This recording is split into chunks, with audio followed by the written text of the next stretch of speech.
Hoje é o dia de voltar ao princípio de tudo, ao som primordial que ecoou no vazio e deu origem à luz, ao tempo, à existência. Hoje é o dia de falar de Gênesis capítulo 1, não como um simples relato, mas como um código vivo, um portal espiritual que revela como você pode, ainda hoje, criar um novo universo dentro de si. Prepare-se para ouvir não apenas palavras, mas vibrações. O Gênesis não começa fora. Ele começa agora, em você. Durante milênios, o ser humano contemplou o céu buscando sentido. Olhou para as estrelas, os astros, as luas e os ciclos da natureza, tentando decifrar a linguagem sagrada do universo. Mas antes das estrelas, antes do tempo, antes mesmo da consciência, havia apenas o silêncio. Um vazio profundo, indescritível. Um abismo envolto em trevas, onde nem mesmo o pensamento ousava existir. E então, no silêncio absoluto da inexistência, algo se moveu. A vibração primordial, a essência do Espírito de Deus, pairando sobre as águas do caos, do que ainda não havia sido moldado. Não era um Deus com forma, era a consciência pura, vontade, e a vontade disse: haja luz.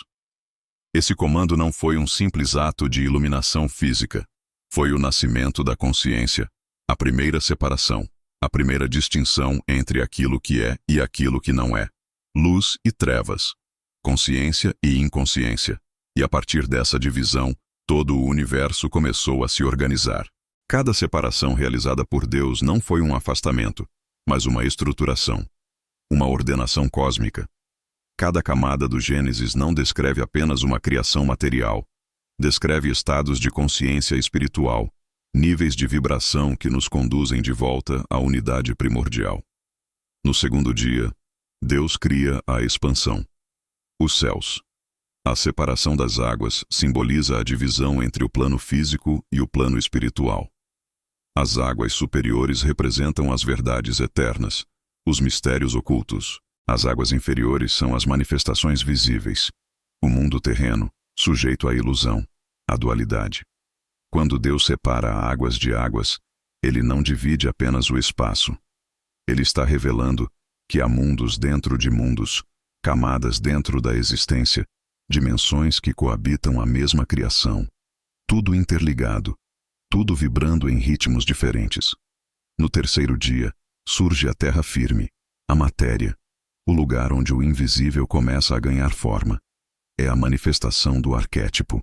Deus diz: ajuntem-se as águas, e então aparece a porção seca, a terra.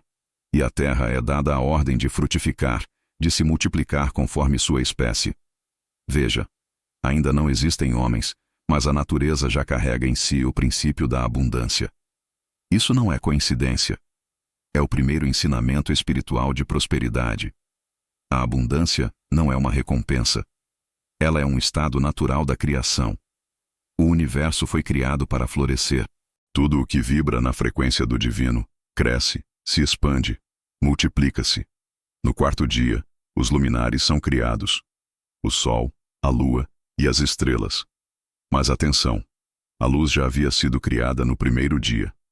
O que Deus faz agora é dar forma àquilo que já existia como essência. Os luminares são os mensageiros do tempo. Eles marcam os ciclos, os dias, os anos. Eles nos mostram que até mesmo a eternidade precisa de ritmo, de repetição, de equilíbrio. A luz que antes era pura energia, agora se manifesta em corpos celestes. O sol, como símbolo do espírito, a lua, como reflexo da alma, as estrelas, como guias silenciosas para aqueles que têm olhos para ver. No quinto dia, a vida começa a se mover. Criaturas surgem nas águas e nos céus. É o princípio da respiração da criação, o movimento das almas viventes. E Deus abençoa os seres e diz: frutificai, multiplicai-vos, enchei. Aqui vemos o segundo ensinamento de abundância. A bênção divina não vem depois do esforço. Ela é anterior à existência. O ser nasce abençoado. Toda forma de vida, ao ser criada, já carrega em si a semente da multiplicação. Nada foi criado para a escassez. A escassez é um desvio, uma ilusão causada pelo ego, pela separação artificial entre o ser e o todo. No sexto dia, Deus cria os animais da terra. E, por fim, o ser humano. Mas veja o que o texto sagrado diz. Façamos o homem à nossa imagem, conforme a nossa semelhança. Note o plural. Quem é esse nossa? Seria o reflexo de uma pluralidade divina. Seria o Espírito falando consigo mesmo em suas múltiplas manifestações. Os antigos místicos entenderam essa passagem não como um ato isolado, mas como uma reunião dos princípios divinos, masculino e feminino, luz e sombra, espírito e matéria. O homem é criado como um reflexo do todo, e por isso é dotado de consciência criadora. E quando o ser humano é criado, Deus não o coloca como servo, mas como guardião. Dominai sobre os peixes, as aves, os animais, não no sentido de exploração, mas de responsabilidade cósmica. O homem é o elo entre o céu e a terra, o guardião do equilíbrio. Mas para cumprir esse papel, ele precisa lembrar quem ele é. E esse é o grande mistério. O esquecimento de nossa origem é o que dá espaço para o ego dominar. É o que quebra a conexão com a abundância original. O ego, ao contrário do espírito, não cria. Ele se apropria. Ele teme a escassez, porque não conhece o fluxo. Ele busca controlar, porque se esqueceu de que já possui tudo. Por isso, o Gênesis é mais do que um relato de origem. É um mapa espiritual, um guia iniciático. A cada dia da criação, uma iniciação. A cada separação, uma revelação. A cada forma que surge, um convite, para voltar à essência, para entender que somos parte daquilo que nos criou, e que assim como Deus olhou para a sua criação e disse que tudo era muito bom, nós também precisamos aprender a olhar para nós mesmos com esse mesmo olhar de luz, compaixão e completude. E lembre-se, no princípio, havia apenas o Espírito sobre as águas, e o Espírito ainda se move, dentro de você, sobre suas águas internas. No caos dos seus pensamentos, nas profundezas do seu abismo pessoal, ainda há uma voz que sussurra: haja luz. Que você tenha coragem de ouvir, que você tenha fé para despertar, e que ao abrir os olhos, perceba que tudo isso sempre esteve dentro de você. E então, após 6 ciclos de criação, de manifestação e expansão, Deus contempla tudo o que fora feito. E eis que era muito bom. Essa não é uma constatação estética, é uma afirmação de plenitude. A criação estava em harmonia com a fonte, ressoando no mesmo tom vibracional da consciência divina. Mas ainda faltava algo. Não uma criação nova, mas um espaço sagrado onde o ser humano pudesse experimentar o livre-arbítrio em sua forma mais pura. O Éden. O Éden não é apenas um jardim. Ele é um estado de consciência, uma vibração de unidade entre espírito e matéria, onde não há esforço, apenas fluxo. No Éden, o homem e a mulher vivem nus, símbolo da ausência de ego, da transparência espiritual, da liberdade diante do julgamento.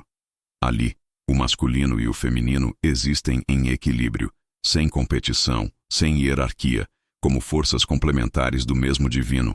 Adão não domina Eva, nem Eva subjuga Adão. Eles são expressão da mesma centelha, em polaridades diferentes. E no centro desse jardim, brotam 2 árvores. Uma delas é a árvore da vida.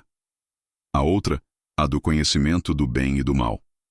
2 energias que representam 2 caminhos: o fluxo do espírito e a fragmentação da mente.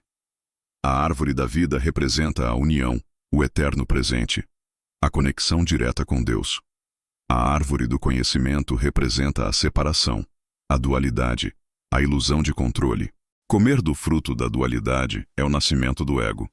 É quando o ser passa a julgar, rotular e se identificar com formas ao invés da essência. E aqui começa o verdadeiro drama humano. Porque Deus, ao criar o homem à sua imagem, também o dotou de poder criativo. Mas esse poder só é sagrado quando exercido em unidade com o todo. Quando o ego assume o trono do coração, a criação deixa de ser divina e passa a ser artificial. Surge o medo, a culpa, a necessidade de esconder-se. E quando o homem e a mulher comem do fruto, não é apenas um erro moral. É uma mudança vibracional. Eles caem da frequência do Éden. Não são expulsos por castigo, mas porque sua vibração já não ressoa com o jardim. O Éden continua existindo, mas agora num plano que só pode ser acessado pela consciência desperta. Essa narrativa é profundamente mística. O Éden está dentro de cada um, e o fruto proibido também. Todos os dias, nós escolhemos entre as duas árvores. Escolhemos entre o caminho da unidade ou da separação, entre o espírito ou o ego. E a serpente, símbolo da sabedoria ancestral e da energia Kundalini, não é uma inimiga. Ela é o teste. Ela pergunta: você está pronto para o poder da escolha? Está pronto para saber quem você é? A queda do homem, portanto, é o nascimento da jornada espiritual. É quando o ser humano, agora consciente da sua separação, começa a buscar o retorno. É por isso que todas as grandes tradições espirituais falam de retorno, de despertar, de iluminação. O Gênesis é a origem da jornada da alma, e tudo o que se segue é o mapa de volta para casa. É por isso que o ego atrapalha a sua felicidade, porque ele é a voz que sussurra: você está separado, você precisa provar, você precisa controlar. O ego se alimenta do medo da perda, da comparação, do orgulho. Ele te afasta do estado original de abundância. Ele te faz acreditar que precisa se tornar alguém para então ser amado, quando na verdade você já foi criado à imagem do amor absoluto. E assim como Deus criou com a palavra, dizendo haja, você também cria com seus pensamentos, com suas emoções, com seus mantras. No princípio era o Verbo, dirá mais tarde o Evangelho de João, ecoando o Gênesis. O Verbo é o som primordial. É o mantra sagrado que vibra desde o primeiro dia da criação. Quando você diz eu sou luz, você está sintonizando com a primeira palavra divina.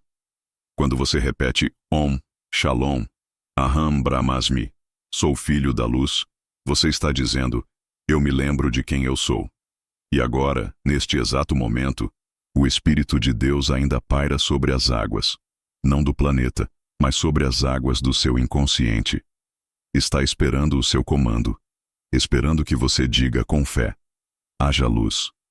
Porque quando você declara isso, algo se separa dentro de você.